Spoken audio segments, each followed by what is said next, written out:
Okay, breaking news po tayo mga kababayan. Mainit-init pa po ito. Okay, alam niyo po ba mga kababayan, isang masamang balita na naman po ang sumabog sa mga Duterte.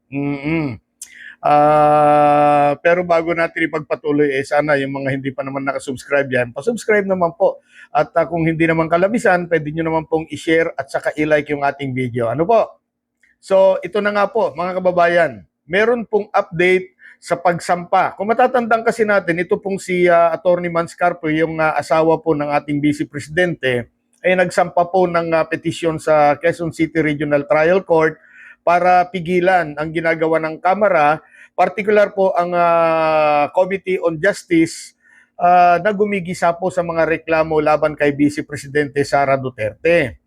At ngayong araw nga po ay lumabas na po ang desisyon ng Quezon City Regional Trial Court kung saan ayun, malungkot. Oo, binasura po ang petisyon na yan ni Attorney Meneses Carpio. At ito nga po ang balita, babasahin po natin. Ano po?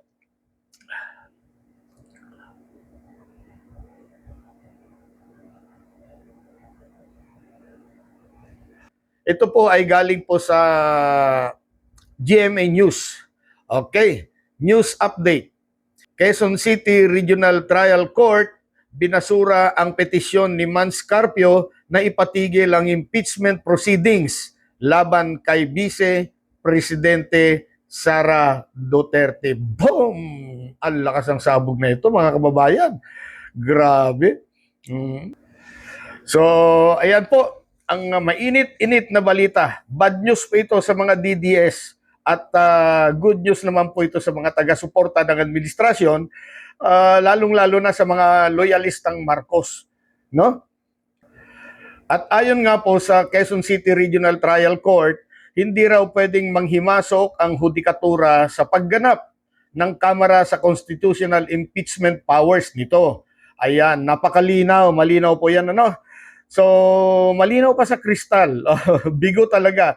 Nabigo na naman po ang kampo ni Sara Duterte para pigilin ang ginagawa ng Kamara na pagbusisi nga sa mga reklamo laban sa ating Vice Presidente. Ginawa po yan ni Attorney Meneses Carpio para sana po ay pigilan, lalong-lalo na po yung mabuklat itong mga kanilang mga bank accounts. Siyempre, baka mamaya may tinatago itong mga ito kaya gusto nilang pigilan. Ano? So ayan po, mainit-init na balita po ito. Muli na naman pong nabigo ang kampo ni Sara Duterte para pigilan yung impeachment proceedings sa Kamara. Sa May 11 yata. 11 yata? Yan po, May 11 yata po ay iaakyat na po ito sa plenaryo. At doon pagbubutuhan at pagdidesisyonan kung ano man halimbawa itutuloy sa Senado yan kung sakali. So sumiti sa Senado. At ang balita ko naman, mahigit 200 na po ang bilang po ng mga miyembro sa Kamara na maaaring bumoto po para dalhin na po sa Senado ang impeachment complaint.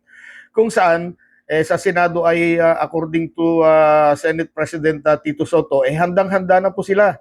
Oo, pagka natanggap daw nila yung impeachment complaint, kaagad-agad magko-convene. Yun nga lang, may problema tayo kasi may mga senador, kagaya ni Robin Padilla, ni Marcoleta, at yung iba pa, si Jinggoy Estrada yata, pipigilan o kaya kukontrahin na naman nila yung pag-convene ng Senado para sa impeachment. So, ayan nga po, bad news po ito sa kampo po ni Sara Duterte. Good news naman po sa mga naniniwala na dapat na nga pong i-impeach or ma-impeach si Sara ngayon. At ganoon din sa mga loyalista at mga BBM supporters na labis pong nasaktan sa ginawa pong pagbabanta ni Sara sa buhay po ni PBBM, kay Lisa at saka kay Martin Romualdez. Pati mga individual, marami pong individual po na suyang-suya na po kay Inday. Wala nang ginagawa kasi kundi siraan lamang si PBBM at pati gobyerno sinisiraan. Akala mo hindi siya parte ng gobyerno eh. Hindi ba niya naisip na siya po ang pangalawang pinakamataas na leader ng Pilipinas, ng gobyernong Pilipinas? Ewan ko, bakit gano'n ang ating Vice Presidente? Malapit na pong matapos ang termino ni PBBM. trabaho, sagad sa trabaho ang ating Pangulo. At sa tingin ko, maayos naman po ang takbo ng gobyerno. Kahit walang aktibong vice presidente na katuwang at dapat sana nga katulong ng ating Pangulo, wala eh. Wala eh. As in wala eh. Para, para sana mas magaling sana ang pagbibigay ng mga serbisyo kung nakakatulong ang vice presidente. Ang problema po, wala eh. Oo, ang balita nasa bakasyon. Nasa bakasyon na naman po. O kaya nasa Netherlands na naman yata. Hindi. Ganun talaga. Wala tayong magagawa at hindi naman natin siya pwedeng pigilan sa kanyang mga paglalakbay o pangingibang bansa. So, para sa inyo mga ma'am, mga sir, good news po ba ito o bad news? Paki-comment naman po para malaman ko rin ang inyong mga saloobin at damdamin. Maraming salamat po sa panonood.